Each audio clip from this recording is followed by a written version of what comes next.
Man, wake up, bro. It's the Black History Show. Oh, shit. Oh, hey Seahawks, welcome to episode 2 of the Black History Month show. We're your hosts. I'm Hannah. I'm Kazaz. I'm Dejan. And I'm Ahmed.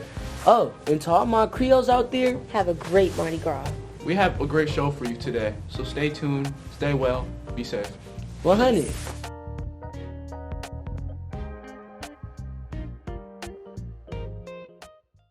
Hey, you went flying Billy Spur. Hey, you went driving around the world. Hey, you went brown like. Hi, my name is Manaya. Hi, my name is Maddie. I'm Omi. And I'm Vanessa. Join us every Wednesday in Mr. Golash's room during lunch. You don't only have to be black to join. Anybody from any racial or ethnic backgrounds is always welcome. We also have service hour opportunities and we collaborate with other BSUs from different schools. We are also here to help strengthen the community within our school. Join BSU! And here's the opportunity that you don't want to miss. Thursday, February 29th, we have a Black History Month assembly. Everybody should come. Be there or be square. Oh, you went ringtones. Oh, you went train on that bitch. Oh, you went ding dong.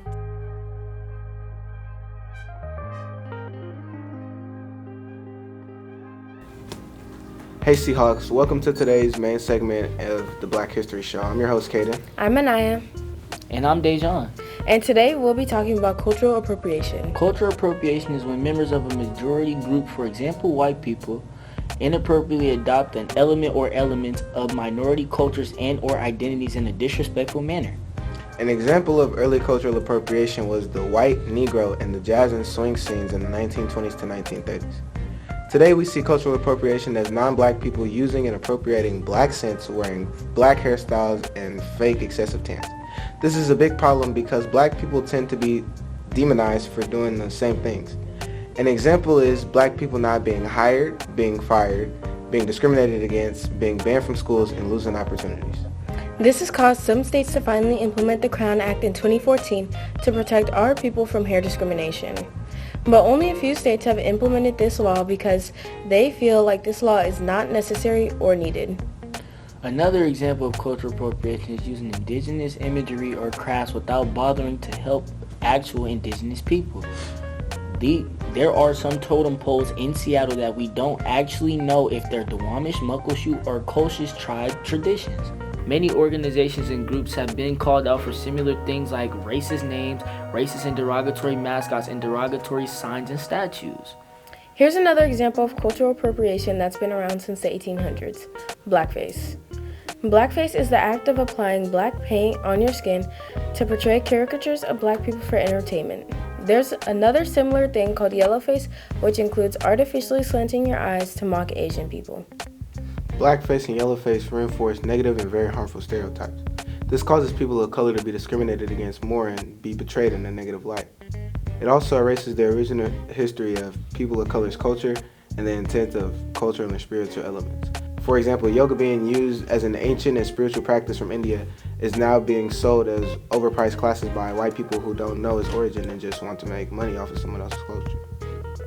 White people and other majority groups being praised and seen as cooler hip for appropriating elements of other cultures, while people of those cultures are discriminated against because of harmful stereotypes placed on them.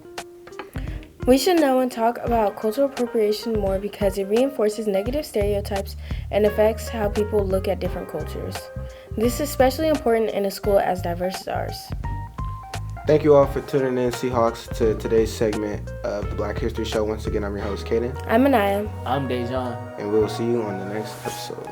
Be smooth.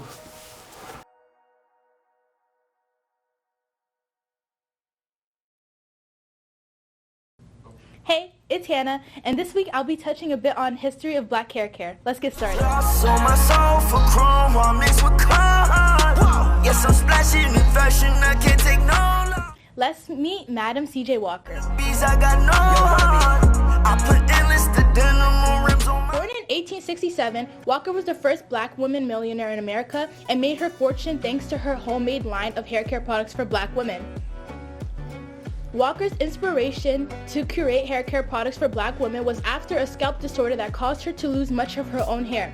She came up with treatments like the Walker system that completely changed the black hair industry. Walker's treatment involved scalp preparation, shampoos, hair lotions for coarse hair, and iron combs. Also, her custom pomade for hair growth was a wild success, while other products for black hair care. Walker became known also for her financial support and activism during her life. She made financial donations to numerous organizations with her fortune. Walker died on May 25, 1919 at the age of 51 due to kidney failure and other complications. Back to today, people like Madam C.J. Walker definitely helped black hair care evolve so much.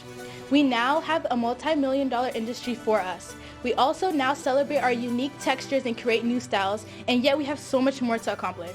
Thank you so much for watching, and make sure to stay tuned for next time. Thank you.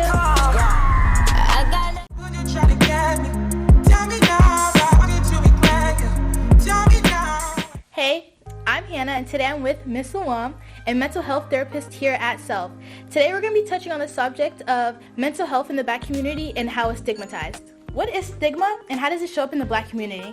Stigma is a disapproval of something, so it's typically when individuals or groups of people disacknowledge a certain belief based on their personal or cultural background, value systems, or beliefs.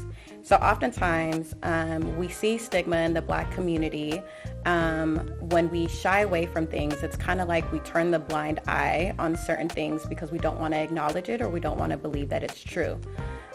So in the Black community in particular, oftentimes we see stigma as being something that we want to label. So for example, being weak is one of the things that we hear a lot, or crying is a sign of weakness, or whatever happens in here stays in here in the family. Oftentimes just trying to go with the idea of keeping a tight lip. Another one that we often see is that when you have mental health challenges, or when someone wants to talk about mental health challenges, it's often labeled as being crazy. Again, just going back to the fact that we don't want to acknowledge that mental health is real, and we kind of contribute to this stigma. Yeah, how do you think we can break the stigma of mental health in the Black community? I think first, before we could even talk about how to break the mental health stigma, I think it's first we need to acknowledge why it's stigmatized in the Black community to begin with. And so when we think about why it's stigmatized in the Black community, we often have to acknowledge that for centuries, Black Americans have been mistreated and misdiagnosed in all different types of healthcare systems. Systemic racism, unfortunately, is real and has shown up in healthcare systems, which creates a lot of mistrust for Black individuals and Black families. Oftentimes, they are not able to get the care that they need for mental health services. And so these things have caused a lot of barriers, have caused a lot of mistrust. And it also has made it very challenging for individuals to get access to treatment and just having it more accessible for the Black community. Thank you so much, Ms. Luan, for being on the show. We appreciate you so much. Yes, thank you. Where can students here at SELF find you or other mental health professionals? You can find me in 252R in the social work office. So I work alongside Miss R.A. and Miss Shannon. So if anyone is experiencing any kind of mental health challenges or just needs somebody to talk to, you can go in there and let them know, and then they will put a referral for whoever best fits the needs of you and whatever it is that you're coming in with. Other resources that you can find mental health services, particularly for Black individuals or Black family, is therapyforblackgirls.com is a good place to look. There's also another resource called therapyforblackmen.com. There are several other resources as well. Another one is multiculturalcounseling.org, where you can filter through what kind of therapist it is that you're looking for, depending on demographics or your needs, and it'll kind of filter through and find whoever it is that matches your population or the demographic that you want to see in therapy. Awesome. Thank you so much, Ms. Luan. Yes, thank you. Yes, and always support Black education. Yup, check it out, Yup. I will wait for you. I will wait for you. I will wait for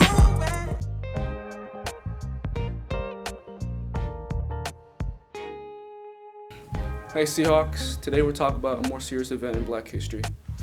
So if you don't like to talk about death, mass murder, and rape. Viewer discretion is advised. Today we're talking about one of the greatest prosperous moments in Black history, Black Wall Street. Black Wall Street was created in the city of Tulsa, Oklahoma by O.W. Gurley, born December 25, 1867, and sadly died August 6, 1935. Gurley was one of the wealthiest black men and also a founder of the Greenwood District of Tulsa, Oklahoma. Before it became Black Wall Street, it was just 40 acres of just land. But Gurley saw something different. He turned that land into a stable for more than 200 businesses, specifically for African American business owners. Unfortunately, on May 31st, 1912, reported in the Tulsa Tribune, an afternoon daily newspaper which was published in Tulsa, reported that a black man, Dick Rowland, made an attempt to rape a white woman, Sarah Page. White people in the area didn't wait for an investigation process to play out and instead sparked 2 days of unprecedented and unneeded racial violence. 35 blocks of Black Wall Street went up in flames, leaving 300 people dead, 800 injured, and over 8,000 people homeless as a result. Sadly, there were zero reparations for survivors. To learn more, research Tulsa or Black Wall Street. I'm Ahmed, and this is Black History You Should Know.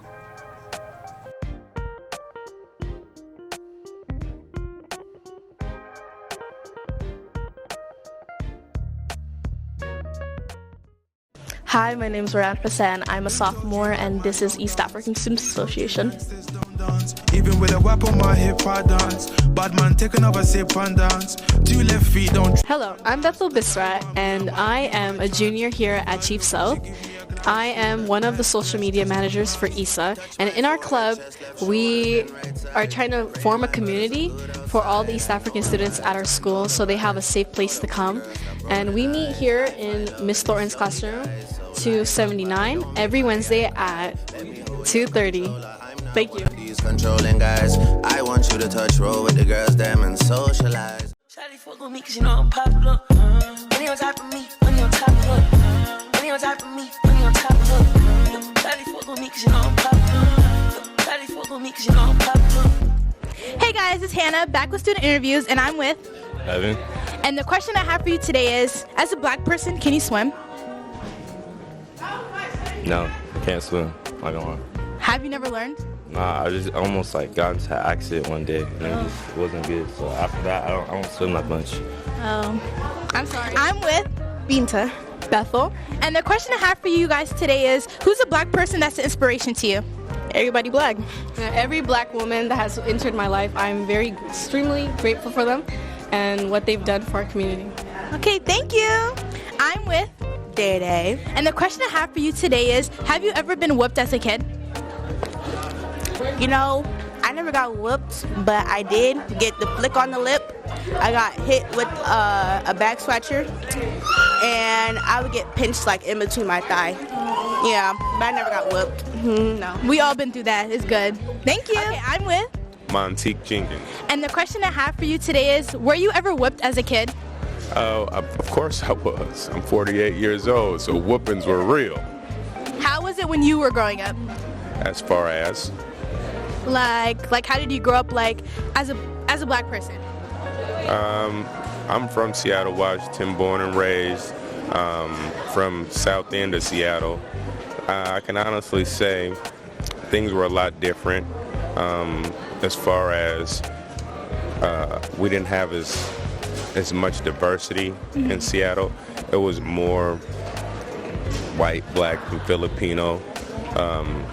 As I start growing up, we start getting more friends from different areas of the world.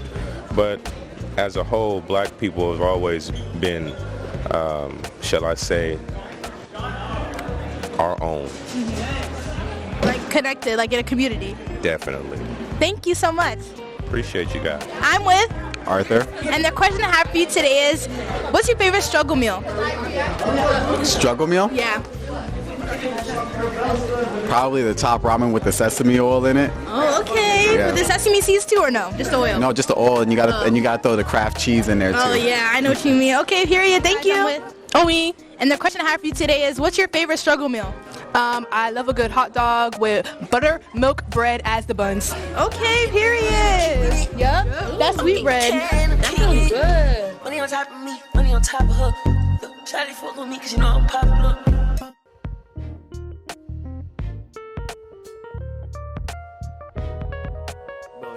outside. Y'all see this dude all mid, bro. What is you doing, bro? The camera is right there. Oh, Hey there. Hey Seahawks, hope you enjoyed the episode. Again, we're your hosts. I'm Hannah. I'm Kazaya. I'm Dejan. And I'm Ahmed. And we hope you enjoyed. We'll see you after midwinter break for another great Black History show. Be smooth.